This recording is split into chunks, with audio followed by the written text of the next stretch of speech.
Welcome to the Book of Balance podcast, where real stories meet real numbers. I'm your host, Patricia Oholeguy, your bookkeeper and believer that business should serve your life, not consume it. Each week, we sit down with entrepreneurs who've built their dreams from scratch and learned to balance their books, their boundaries, and their energy along the way. Ready to turn the page on financial stress and write your own story of clarity? Let's dive in.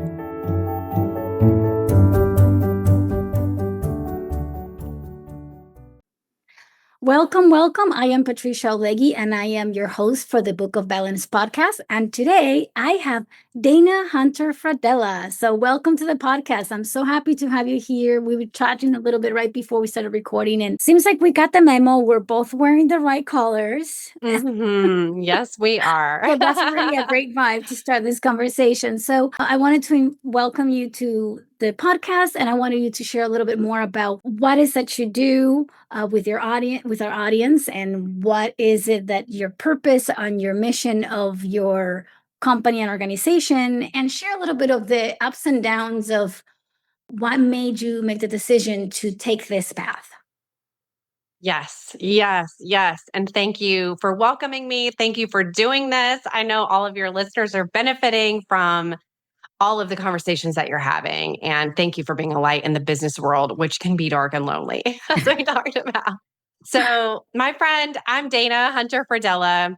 I founded Girls Who Recover, and I am a success breakthrough coach for women on the rise. So, women who are up to something, women who are on to something, women who are right on the verge of a breakthrough. That is my sweet spot. And that's where my practice centers. So, right now, one-on-one coaching. And I have the pleasure of speaking, and I host what's just become the top 5% podcast, also with the name Girls Who Recover. And the work that I do in the world has a really powerful mission, and it's this. And it's based on my experience, which maybe we'll talk about. But it's to empower women to transform their biggest setbacks. So tragedies and trials and traumas into their most gorgeous, powerful comebacks for the sole purpose of creating a life you absolutely love. Because what else is there? And I've seen over and over again that we, including myself for a time, think that sometimes our setback is the end of us, or our setback is what defines us. Our setback is our story. And I'm here to just put a pole in the sand and say, absolutely not, my friend. And so every conversation on the Girls Who Recover podcast is a voice or a lesson or a story of how somebody's gone before you and recovered from exactly what you're walking through. So you know how to do it, that it's possible, and someone is there to support you along the way. And it has been, like I shared with you before, it's the light of my life, right next to my family. It's the most incredible thing I've ever done. Now, take a deep breath, because my whole career before that, 20 plus years, was in urban public education. Okay. And so I started my career as a Teach for America Corps member.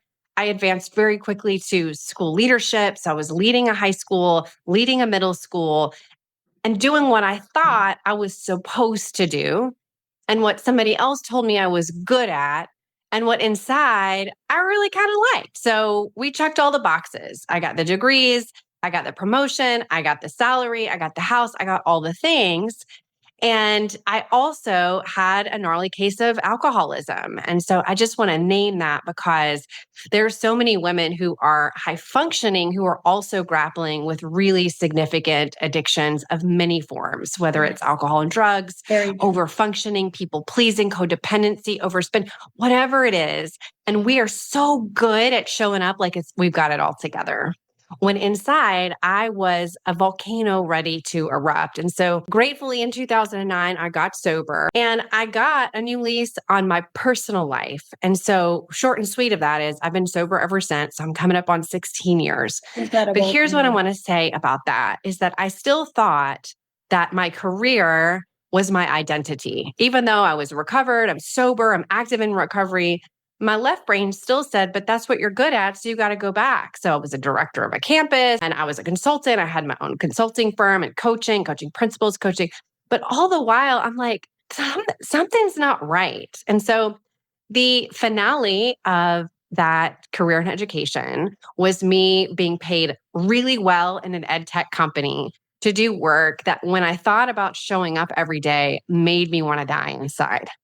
And I don't mean to exaggerate. It was literally like I had a hard time waking up. I was like, what's the purpose in this? And really what it was is I wasn't where I was supposed to be. And so to finish up, I'd found myself cracked open on the floor with snot, sob, and carpet burn because I'm shaking so hard because I'm just like, I can't live like this anymore. I'm sober.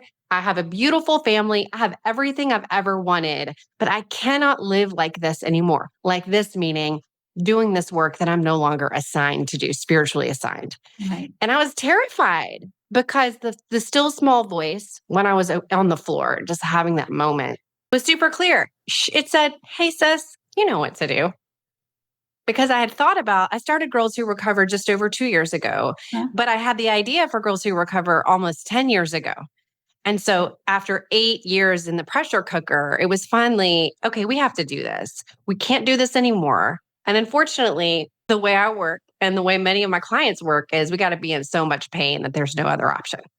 Right. There's no other It's option. just part of the process. I think we are only willing to make major shifts or changes in our life when we actually hit rock bottom and we are in that amount of extreme pain.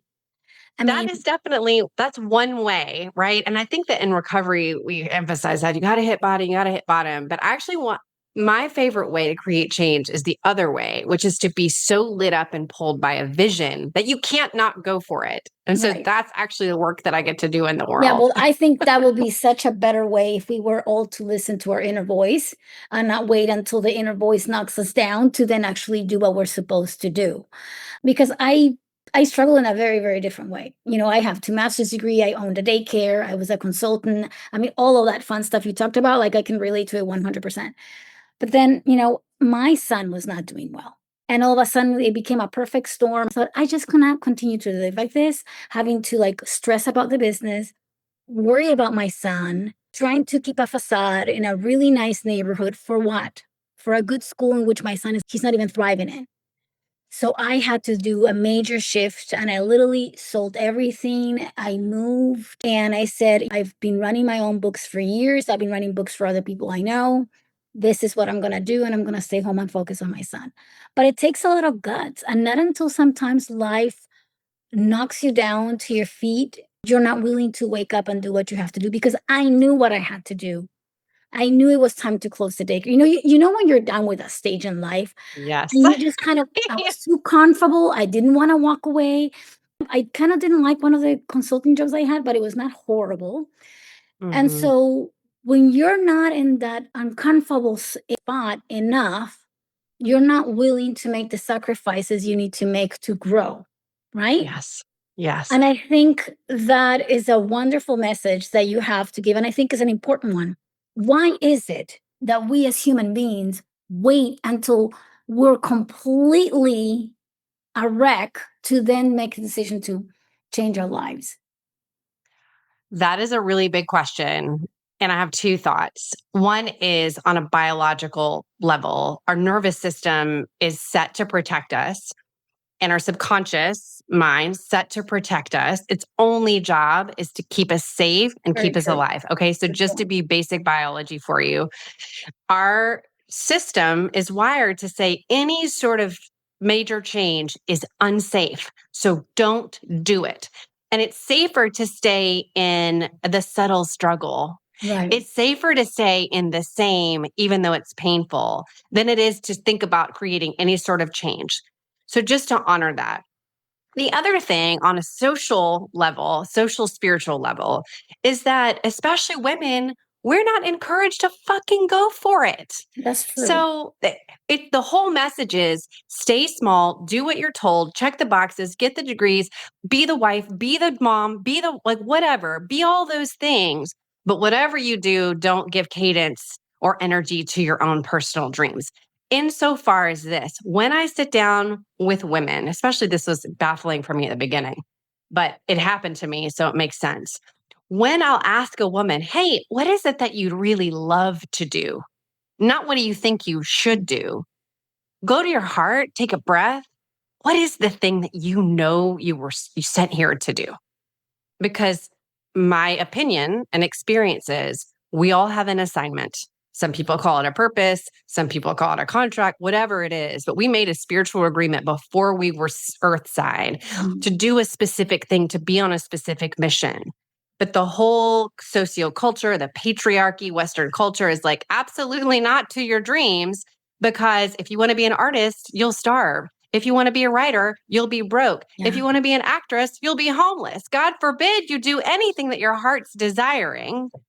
Or going back to one of my favorite Adam Sandler movies, like they're all going to laugh at you. So a lot of women think like, oh, I'm not doing that because I'm afraid. But the truth is, and I want to commend Brendan Burchard for sharing this, is like, we're not actually afraid of the thing. It's not fear. It's that we're concerned about what other people are going to think of us starting small or starting out or making a change or making a shift. So again, it's this protection, which I think is really precious, right? Because if we really knew that that part of us was just here to love and protect us and keep us safe, we'd probably speak to her and ourselves a little differently. Yeah. Like, hey, I love you. Thank you for trying to protect me. I got us now. We're going to do this thing. And it's okay for us to start small and to make mistakes and to get support, like a coach or a mentor or a guide or a whatever, so that we don't ever have to do anything alone, because we were not designed to do things alone. And I think that's the last thing I'll say about this is a lot of us, men and women, but specifically women, and you spoke to this before we signed on, we are suffering from what I call Lone Ranger syndrome. Yes. Which is this sense of separation and isolation, Yes. and I'm different. And again, like, no shame. This is not a moral defect. This is a social, spiritual problem that's systemic.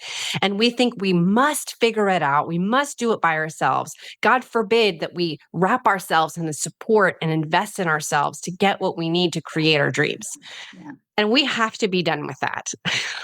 Yeah, and I think it's also because some of the roles that we traditionally take, like if we decide to stay home with kids, so we're not having that adult social circle to really be able to get that adult support.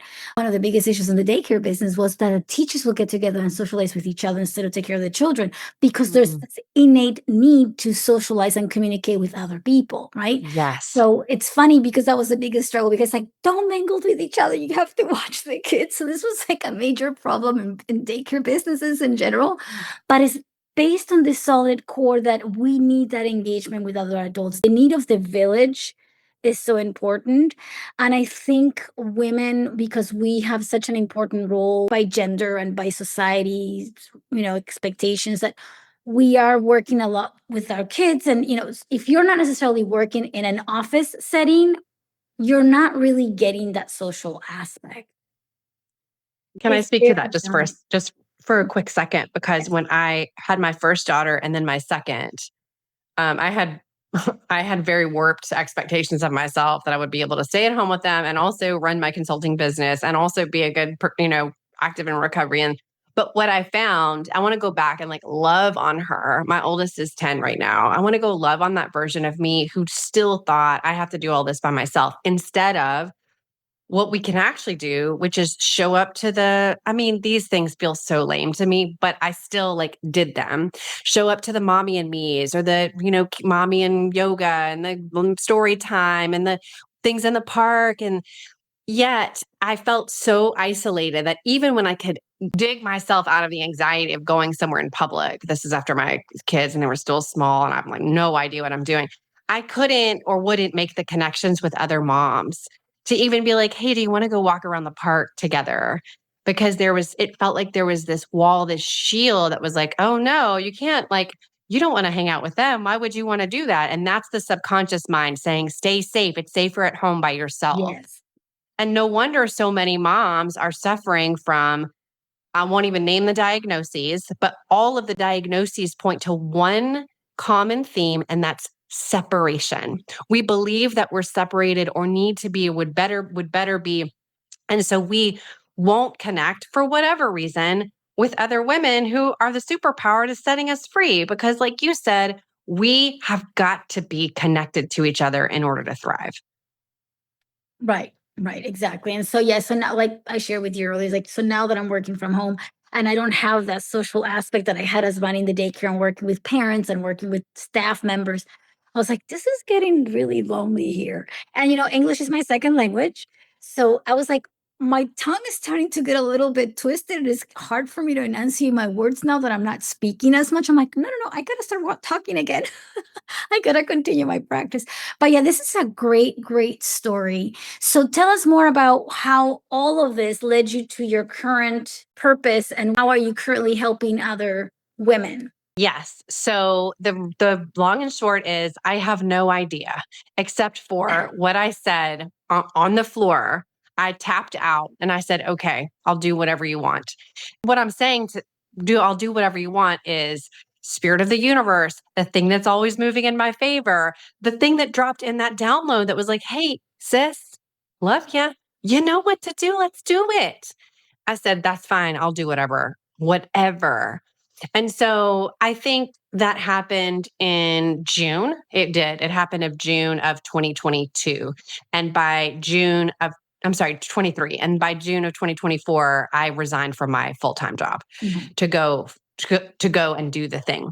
What's coming up for me to say now is I used to do different, I sold some multi-level marketing and I had contracts in consulting. I also got licensed as a massage therapist. And my husband said something really powerful to me. He's like, you're really good at selling other people's products. Why don't you create your own product to sell? And I was like, I wonder what that would be. Meanwhile, I have a 20-year history of coaching teachers, principals, superintendents, all sorts of things. So it's like, okay, I don't know why it took me so long to land on this thing. I also have a really close friend. I have lots of friends because now I know I'm awake. I'm like, oh, I need to be connected in many ways. But I have a really close friend who's also a coach. And so I said, let me run this idea by you. And so I chose the name Girls Who Recover. But it really was just sort of handed to me. And I want to keep it as simple as that because my left brain wanted to have a 10-year plan and a project management and a this and a that. Everything has to be right. But the thing about that is that's not actually who I am. I found who I actually was first when I got sober and second when I cracked open on that floor in the middle of the summertime. I was supposed to be with my kids at their writing lesson, but instead I got a text from the nanny who was there with them in my stead. And so that was the pain point because I was like, I'm going to be there. I'm going to be there. I'm going to be there. But I couldn't because I was in meetings and working and hustling and also not doing what I was supposed to do in terms of work in the world. So because of my history in coaching and also because of my extensive time in sobriety and recovery, and I was a women's studies major, that was one of my majors at Vanderbilt, I've always had an affinity for connecting with women and helping them rise, connecting with women and helping them rise and remembering who we are and reminding you who you are.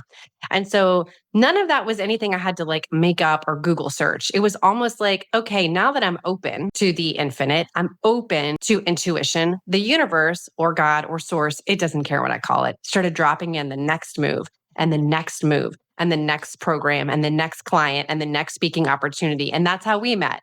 Because I took the next step and said yes to this, it feels aligned, and no to that because it's my old part of me, the part I'm willing to surrender and release and let go. She would have been really happy about that opportunity.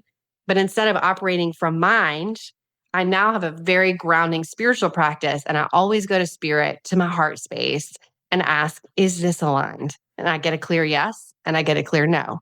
And that's why I said yes to your audience and no to many others because of the energy. Thank you. Yeah, because of the energy.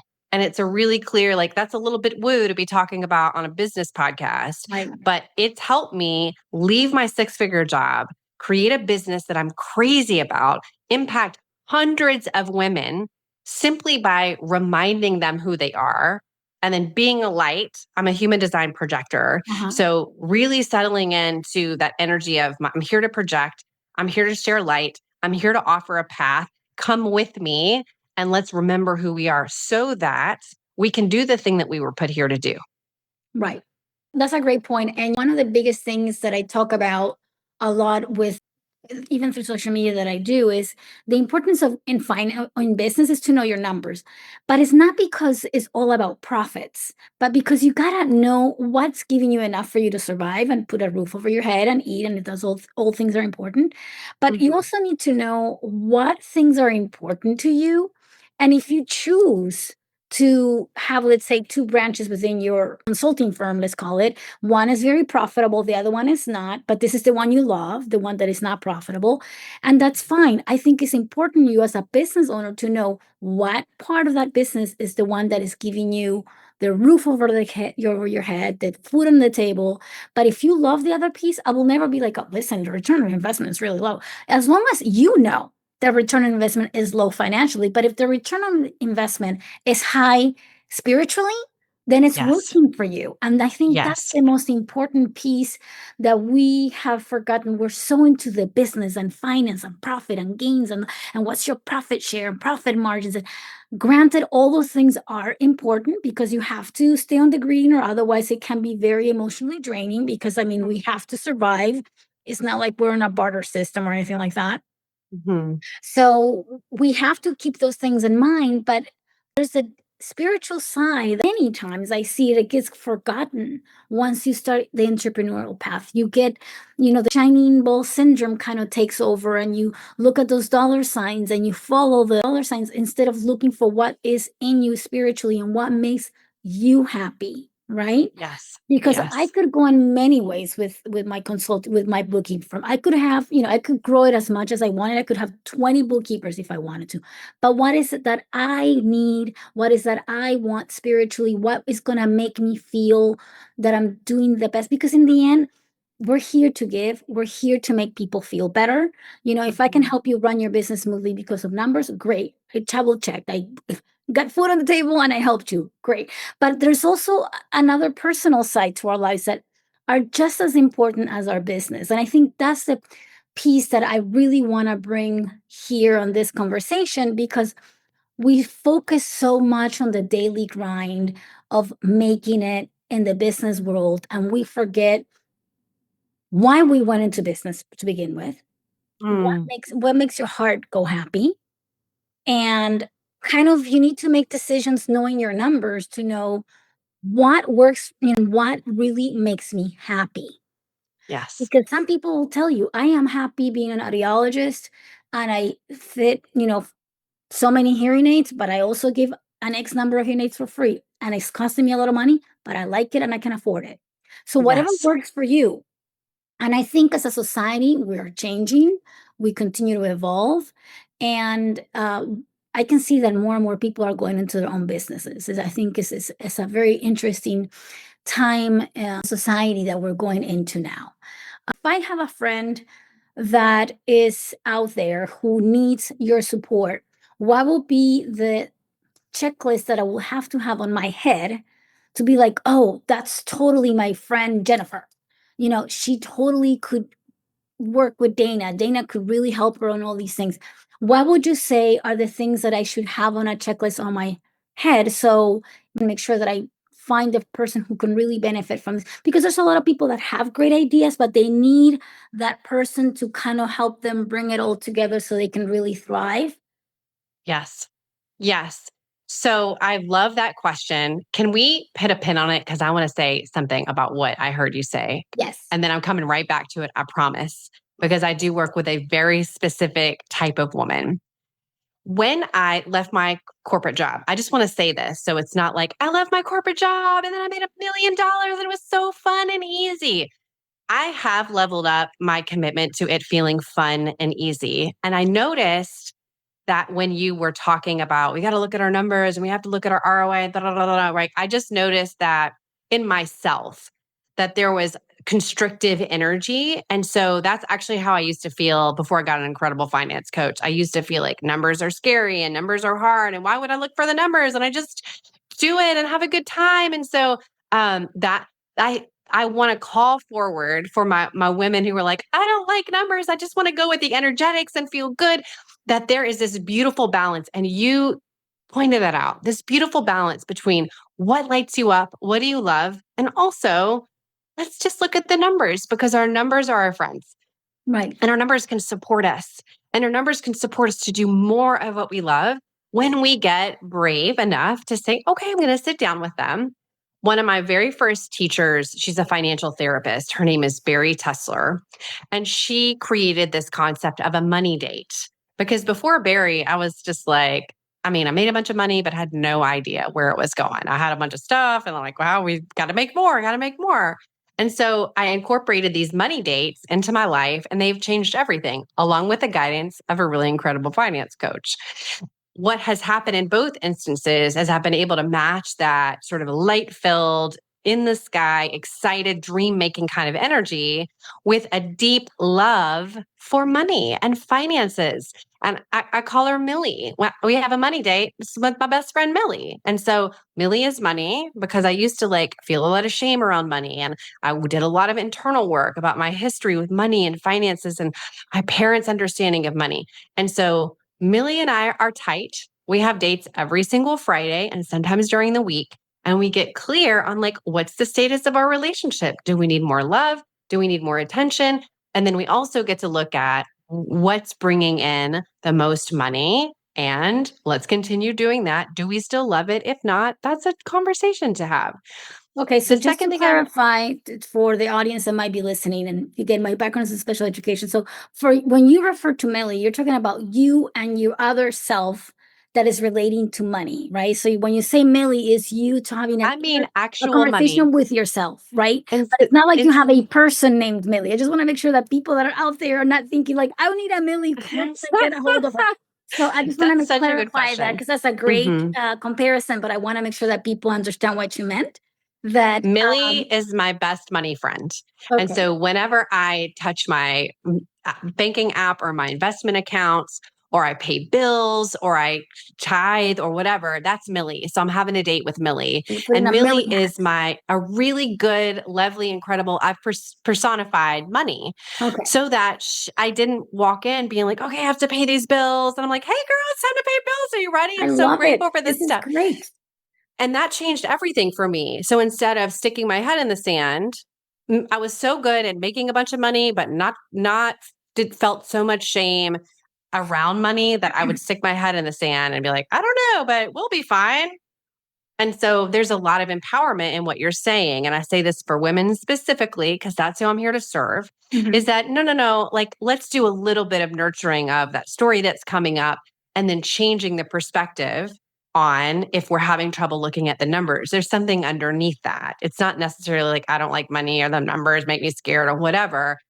Let's unearth that. And then could we shift into this absolute adoration for the abundance that allows us to feed our kids and roof over our head and take trips and fun with Carol, like all the things, like that's a really good friend to have. And the second thing I want to say is I quit my full-time job. And at first I did really well. And then there was a huge dip. There was nothing. And I Huh. was like, oh my God, what are we going to do? Because I definitely didn't take anybody's advice. Like, you should have 6 months in savings. I'm like, that sounds ridiculous. We'll be fine. It was not fine. And so when I found myself in these conversations, like, well, this doesn't look good. And I sort of went to my husband and he's like, well, I'm not in a place to make more money. I said, that's fine. You know what I'm going to do? I'm going to go back to contracts that I worked for before, who I love and who love me. And I'm going to say, do you have something for 3 months I can do?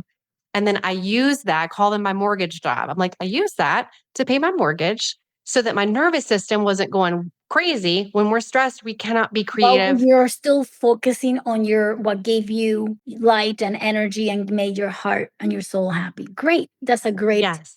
So we shouldn't feel ashamed as entrepreneurs when you're like you have to go back to what makes you money, but Yeah. rather embrace it and bring the percentage that you need to make ends meet while you continue to grow what you love.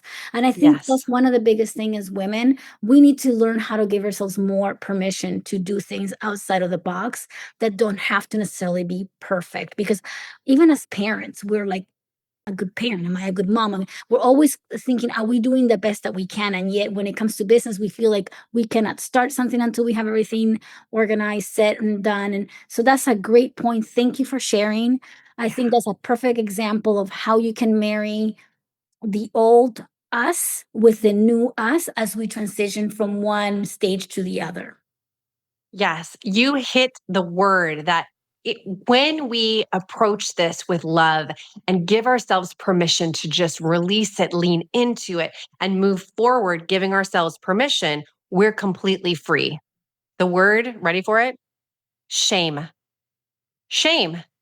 And so when I go back and I look at the amount of shame that I gave myself, and I'm not giving myself a hard time. I'm just like, where did all this shame come from?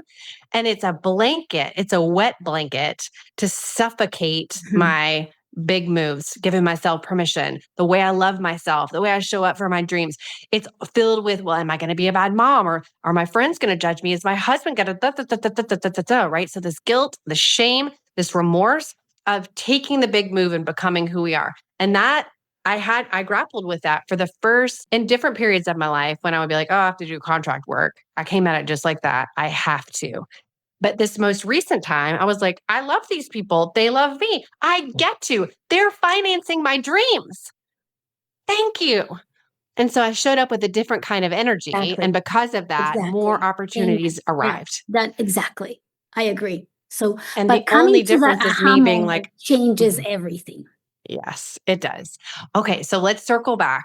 Who is the right fit to work with me one-on-one? Yes. So I only to have a very small practice because there's a level of intensity that's required if you are going from A to your dream. And so that's the woman. It's not somebody who's like, oh, I need somebody to hold my hand and help me with this. It's like, hey, listen, sister, I've got a big dream. I'm ready to run. I need some support. Let's go. And so I'll just tell you about my last couple of clients. One started a podcast and launched it in 6 days. Wow. One called in $10,000 and 10-day intensive. One leveled up her business and stopped selling things for $33 and launched her package for $10,000. And on and on and on. So it's like women who aren't like, I don't know what I'm supposed to be doing. It's the woman who's like, oh no, I have a big dream. I need somebody to help me codify it in the 3D and I'm ready to run. I'm ready to go. And along the way, we do the work external, we do the work internal. But the essential ingredient for the right woman to work with me is you've got a really big dream and you're ready to go. You don't need to be perfect. You don't need to have it all together. You got C plus, really awesome energy, ready to go. Right. Now that was hard because like I'm an A plus student, I like to do things perfectly, but I've abandoned that. Right. And I think that my biggest success is in business has me being like, that's not serving the dream. We're done with that perfectionism. We're done with that imposter syndrome. We're done with that overfunctioning. It's not serving the dream. Right. And so ideal clients I'll take it back to education because you're in education too. I was actually a consultant and I taught teachers many years too, and I taught at the college level as well. I think we need to go back to the basic concept we're taught as teachers about the 70% to the 80%, the 80%. For a child to be successful learning how to read, they need to be in the 80% or 70%. They cannot be on the 60% because then they'll be too difficult and they'll fail. But if you have someone who is actually reading 90% of the words or almost 95, they don't really need that reading level. They need to go to a different level. So exactly. If you're a business owner, you're trying to launch, you're not supposed to ever be on 95%. Because if you would have been on 95%, you already have the business open. You would already be in business since 3 years ago, right?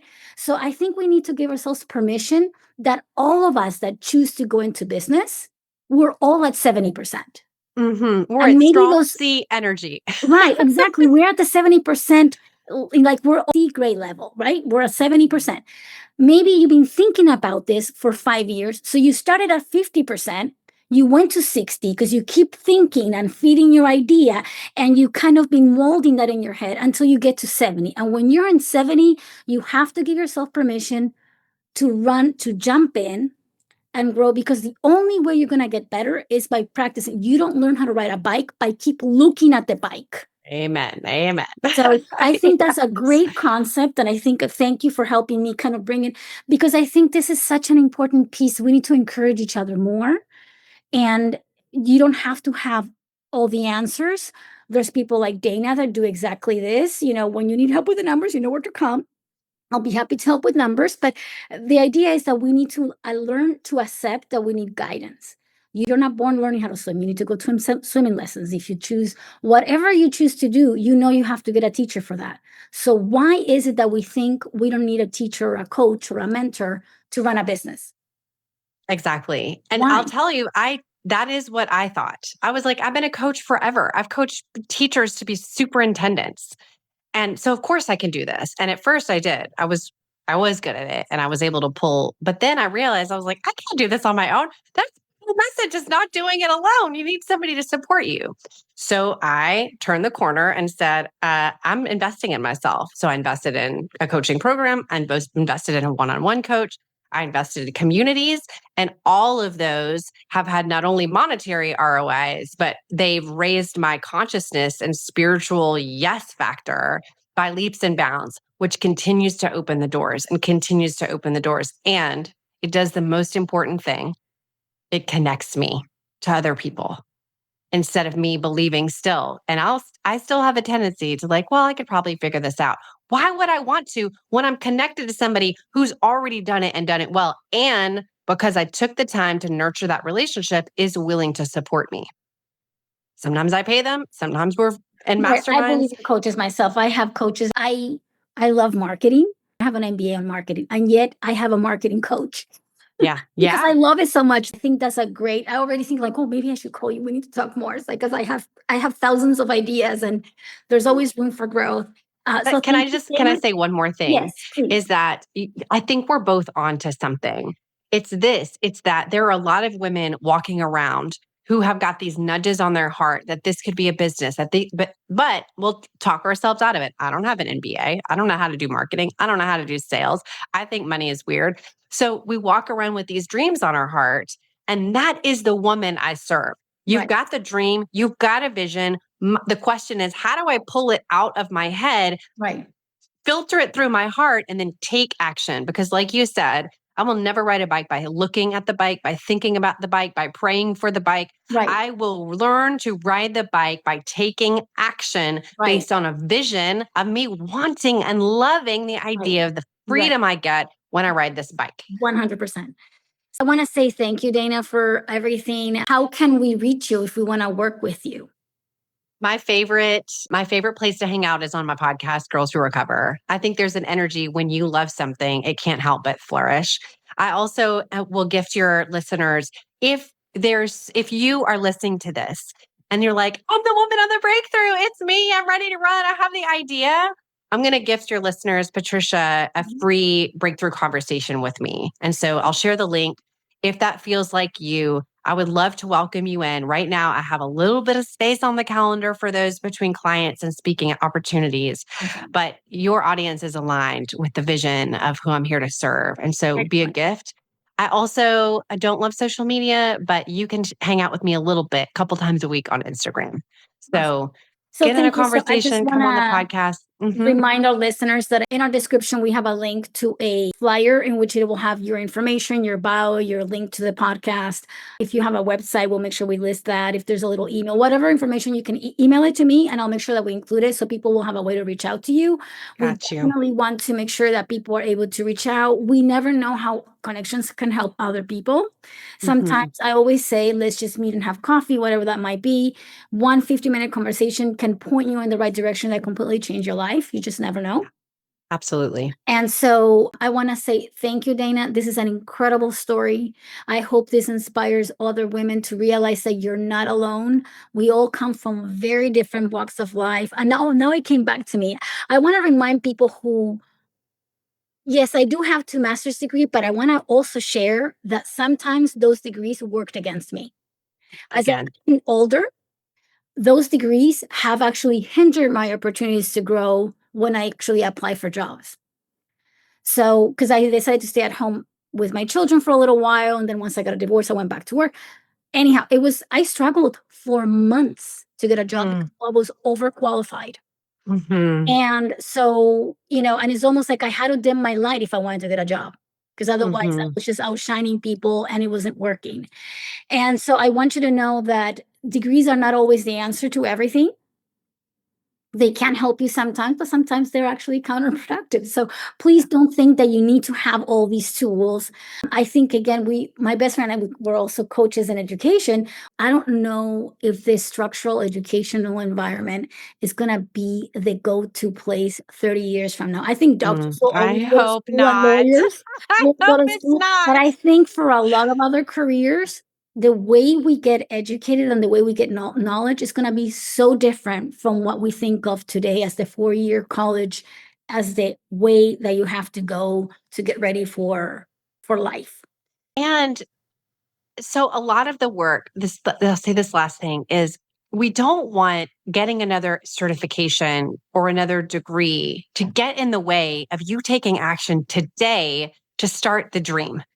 That was my path. I took action and then I invested. But I didn't do it the other way because then it would have been an excuse for me not to start today.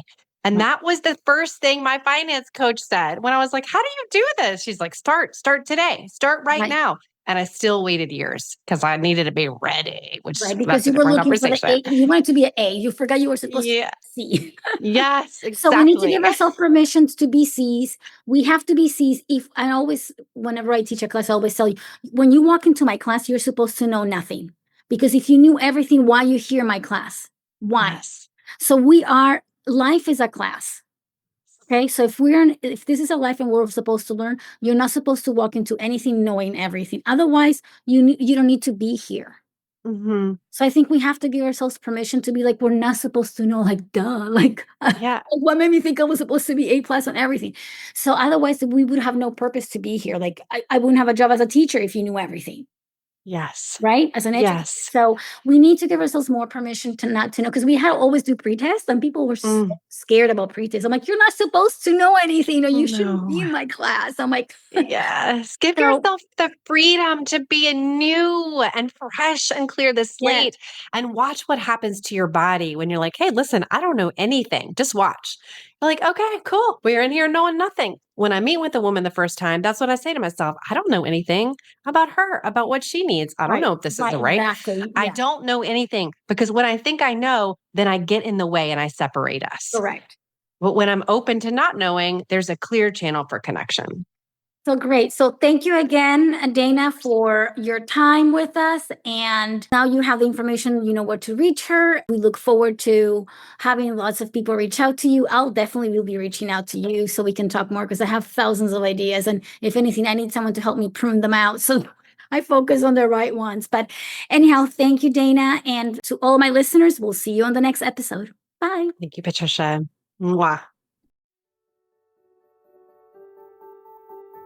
Thank you for joining me for today's episode of the Book of Balance podcast. I hope you enjoyed our conversation and found value in the insights we shared. Make sure you subscribe so you never miss a future episode. And as promised during the show, you'll also find a link in the description with today's guest information, website links, and all the mentions we talked about during the episode. And if you're a do-it-yourself entrepreneur, you can join the Clarity Compass method at claritycompassllc.com.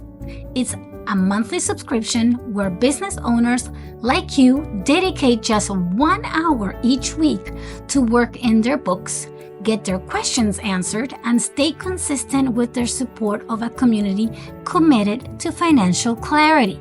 Now, if you'd like to connect with me personally, head on to my website, oholeguy.com, to schedule your complimentary 15-minute consultation. It's the perfect way to get your personalized bookkeeping questions answered and explore how the white glove services can support your business. And on the last note, remember, we are not lawyers or financial advisors. Everything shared here reflects our professional opinions and is provided solely for educational purposes and entertainment purposes only. So thanks again for listening, and until next time, keep your compass set on clarity.